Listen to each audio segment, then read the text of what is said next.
በድካም አብዝቼ በመገረፍ አብዝቼ በመታሰር ትርፌ በመሞት ብዙ ጊዜ ሆንሁ። በድካምና በጥረት ብዙ ጊዜም እንቅልፍ በማጣት በራብና በጥም ብዙ ጊዜም በመጦም በብርድና በራቁትነት ነበርሁ። የቀረውን ነገር ሳልቆጥር ዕለት ዕለት የሚከብድብኝ የአብያተ ክርስቲያናት ሁሉ ሐሳብ ነው።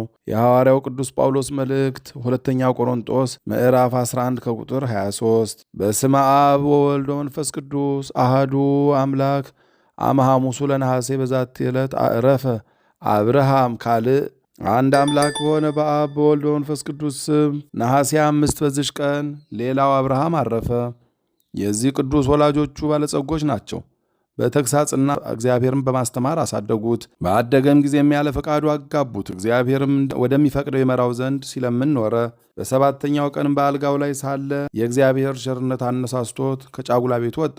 ብርሃን እየመራው ሂዶ ባዶ ቤት አግኝቶ በውስጡ ገብቶ ኖረ። ምግቡን የሚቀበልባት ከጥቂት መስኮት በቀር መዝጊያ ሰርቶ ደጁን ዘጋ። ዓለምን ከተወ በ10ኛ ዓመት አባቱና ብዙ ጥሪት ትተውለት ሞቱ። እርሱ ግን ለድሆችና ለችግረኞች በትኖ በጾምና በጸሎት ተወስኖ እየተጋደለ ኖረ። ከአንድ አጽፍና ሰሌን በቀር ምንም ጥሪት አላኖረም። እንዲሁም ሆኖ 10 ዓመት ተጋደለ። እግዚአብሔርም ትዕግስቱን አየ።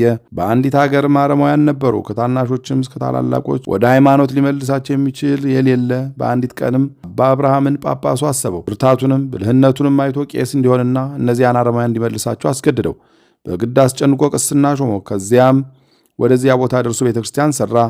እነዚያን አረማውያን እርሱ ፈጣሪያቸው ወደ ማወቅ ይመልሳቸው ዘንድ በውስጧም ወደ እግዚአብሔር ጸለየ። በአንዲት ቀን ወደ ጣዖቶቻቸው ቤት ገባ። ያን ጊዜ ጣዖታቱን ከመቀመጫቸው ጣላቸው።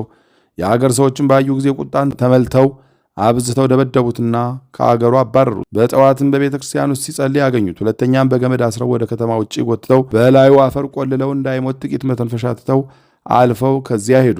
በእግዚአብሔርም ኃይል ተነስቶ ሄደ። ስለ መመለሳቸውም ሲጸልይ አገኙት። በእንዲህ ያለ ሥራ እየተጋደለ 10 ዓመት ኖረ። የክብር ባለቤት እግዚአብሔርም ትዕግስቱን አይቶ ወደ ቀናች ሃይማኖት ልባቸውም መለሰ። በአብ በወልድ በመንፈስ ቅዱስ ስምም ከታናናሾቹ እስከ ታላላቆቹ ድረስ ሁሉንም አጠመቃቸው። የክብር ባለቤት በሆነ በጌታችን በኢየሱስ ክርስቶስ ሃይማኖትም ጸኑ። ከዚህም በኋላ በሃይማኖታቸው መጽናታቸውን ባየ ጊዜ ከንቱ ውዳሴ እንዳያመጣበት ፈርቶ ወደ እግዚአብሔር ጸለየ። አገሪቱንም በመስቀል ምልክት አማተበባትና ማንም ሳያውቅ ወጥቶ ወደ ሌላ ሀገር ሄደ። ሰይጣንም በሚያስፈራው በብዙ ሥራ ይፈታተኑ ነበር። ቅዱሱም የክብር ባለቤት በሆነ በጌታችን ኃይል አሸነፈው። ጽኑ በሆነ ተጋድሎም ኖረ። ያለ እንባም ሰዓት አላለፈችውም። በጥርሶቹም አልሳቀም፣ በከንፈሮቹም ፈገግ አላለም። ሥጋውንም ቅባት አልነካውም። ሥጋውንም ደሙንም ከሚቀበልበት ጊዜ በቀር ፊቱንና እግሩን አልታጠበም። እናትና አባቱ በ6 ዓመቷ ትተዋት የሞቱ እህት ነበረችው። ስሟ ማርያ ይባላል። ዘመዶቿም ወደ አብርሃም አምጥተዋት ፈሪሃ እግዚአብሔር 20 ዓመት እስኪሆናት ድረስ ትሕትናንም እያስተማራት በእርሱ ዘንድ አደገች። ከዚህ በኋላ ሰይጣን ቀንቶባት በአንድ መነኩሴ ጋር አፋቀራት። ድንግልናዋንም አጠፋች። ልብሷንም አስኬማዋንም ለውጣ ወደ ሌላ ሀገር ሄደች። አባ አብርሃምን በዚያች ሌሊት ታላቅ ከይሲ ርግቢቱን ሲወጣትና ጥቂት ቆይቶ ከእግሩ በታች ሲተፋት ራእይን አየ። በማግስቱ ማርያ ከቦታዋ ታጣች። አባ አብርሃም ደነገጠ። ወደ እግዚአብሔርም ከብዙ እንባ ጋር ጸለየ፣ እርሷንም ያገናኘው ዘንድ። ከጥቂት ወራትም በኋላ እህቱ ያለችበትን አባ አብርሃም ሰማ። ሰዎችም እንዳያውቁት የምንኩስና ልብስ ለብሶ ፊቱን ተከናንቦ የወታደር ልብስ ለብሶ በፈረስ ተቀምጦ ወዳለችበት ሀገር ሄደ። በዚያም ደርሶ ማርያ ወዳለችበት ገባ። የመሸተኛ ቤትን ልብስ ለብሳ ባያት ጊዜ እጅግ አዘነ። ነገር ግን እንዳትሸሸው እንድታውቀውም አልሆነም። ከዚያም በኋላ ለሚያገለግላት አሽከር ከማርያ ጋር የሚደሰትበት መብልና መጠጥ እንዲያዘጋጅ የወርቅ ዲናር ሰጠው። ለርካሽ ሥራ እንደሚፈልጓት ሰዎች ይመስላት ዘንድ። ከራትም በኋላ ወደ ውስጠኛው ቤት አስገባት። በሩንም ዘጋጁ። እጇንም ይዞ ራሱን ገለጠላት። ባወቀችው ጊዜ ደንግጣ እንደ በድን ሆነች። ልጅ ሆይ አይዞሽ፣ ከእግዚአብሔር በቀር ከኃጢአት ንጹሕ የሆነ የለም። ነገር ግን ወደ ንስሐ ተመለሽ፣ ወደ ቦታሽም ገብተሽ የቀድሞ ሥርዓትሽን ያዢ አላት። እርሷም እሺ አለች። በነጋም ጊዜ ወስዶ በፈረሱ አስቀመጣትና ደስ እያለው ተመለሰ። እህቱንም ከሰይጣን እጅ ማርኳልና ወደ ቦታው በደረሰ ጊዜ የቤቷን ደጅ ዘግቶላት ማቅ በመልበስ እየተጸጸተች የተጋድሎንም ሥራ እየተማረች በብርታቷና በተጋድሏ ያዩ ሁሉ እስኪደነቁ ድረስ ጸንታ ኖረች። እግዚአብሔርም በዚህ ቅዱስ ሰው እጆች ድንቆች ታምራቶችን አደረገ። አጋንንትን በማስወጣት በሽተኞችን በማዳን በአንዲት ዓመትም በኋላ የማርያ ንስሐዋን አይቶ በ70 ዘመኑ የተመሰገነ እግዚአብሔርን እያመሰገነ አረፈ። ማርያ እህቱን ከለቅሶ ጋር ትሕርምትን በማብዛት ቀንና ሌሊት እየተጋደለች ሌሎች 5 ዓመታትን ኖረች። ከዚህም በኋላ አረፈች። ያዩአትን በፊቷ ውስጥ ስላለው ብርሃን እግዚአብሔርን አመሰገኑ። ለእግዚአብሔር ምስጋና ይሁን። እኛንም በቅዱሳን በጸሎታቸው ይማረን ለዘላለሙ አሜን። በዚች ቀን የከበረ ተጋዳይ ወታደር ዮሐንስ አረፈ። የዚህ ቅዱስ ወላጆቹ ክርስቲያኖች ናቸው።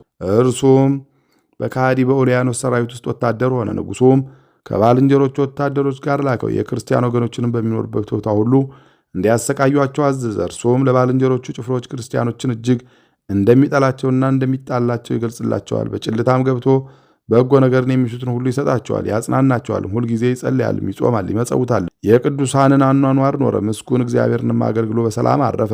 ለእርሱም ለጌታ ምስጋና ይሁን።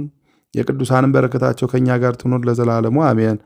በዚች ቀን የደብረ ቢዘን አባ ፊልጶስ አረፈ። በረከቱ ከእኛ ጋር ትኑር ለዘላለሙ አሜን።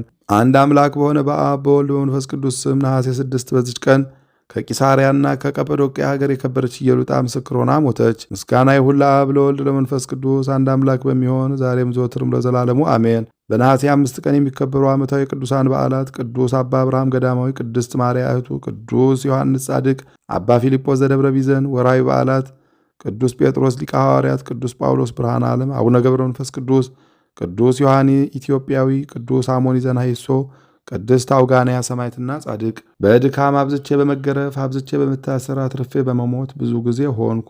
በድካምና በጥረት ብዙ ጊዜ እንቅልፍ በማጣት በረሃብና በጥም ብዙ ጊዜ በመጦም በብርድና በራቁትነት ነበሩ። የቀረውን ነገር ሳልቆጥር ዕለት ዕለት የሚከብድብኝ አብያተ ክርስቲያናት ሁሉ ሐሳብ ነው። የሐዋርያው ቅዱስ ጳውሎስ መልእክት ሁለተኛ ቆሮንቶስ ምዕራፍ 11 ከቁጥር 23።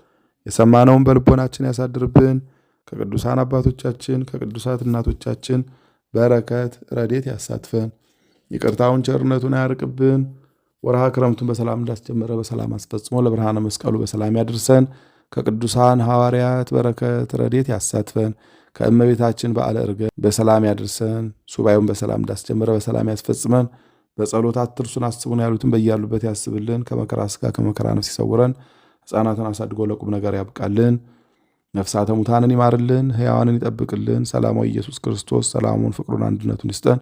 እንበል አቡነ ዘበሰማያት ይትቀደስ ስምከ ትምጻእ መንግሥትከ ወይኩን ፈቃድከ በከመ በሰማይ ኢየሱስ ክርስቶስ ከመ ይስረይ ለነ ኃጣውኢነ ተማኅፀነ ብከ ኃይለ እግዚአብሔር አብይ ኦ እግዚእ ኢየሱስ ክርስቶስ ሥራይ ኃጢአቴ ወኃጢአተ ኩሉ ሕዝብከ እማእሰረ ኃጢአት እግዚአብሔር ይፍታ። እግዚአብሔር ይባርክ። ሰላም ያሳደር፣ ሰላም ያውለን፣ ሰላም ያዋለ፣ ሰላም ያሳድረን።